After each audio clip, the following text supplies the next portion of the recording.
আহা কি সুন্দর ঘুম ঘুমাচ্ছি। আরে অ্যালার্মটা বাজার আর সময়ও পেলো না, আমার আরামের ঘুমটা ভেঙে দিল। যাই হোক, ব্রাশ করা শেষে চলে আসলাম আমি বাথরুমে এবং বিল্লুম আমার কার্টুন ভিডিও দেখতেছি আর মজা করতেছি।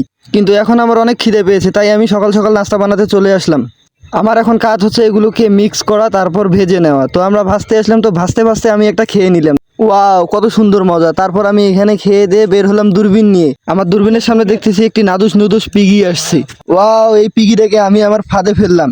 এবার আমি আমার চিল বন্ধুকে ডাকবো এবং তাকে আমাদের বাসায় নিয়ে যাব। তারপর আমি তাড়াতাড়ি এসে আগে আগুন জ্বালালাম, তারপর তাকে আমি একটু গোসল করে দিলাম। এরপর আমি চলে গেলাম একটু মশলা বানাতে। মশলাগুলো মাখানো শেষ হলে আমি তার গায়ে মশলাগুলো মাখিয়ে দিলাম এবং আমি তাকে সুন্দর করে রান্না করতে এবং আমি আমার বাঘ মামাকে ডাকলাম। বাঘ মামা আসার পর আমরা একসাথে দাঁড়িয়ে জুস খেলাম। হ্যালো বন্ধু, তুমি কোথায় আছো? এদিকে আসো। বন্ধু দাঁড়াও, আমি আসতেছি দাঁড়াও। চিয়ার্স। হা হা হা। ওরে ওরে, আমি এতক্ষণ স্বপ্ন দেখছিলাম।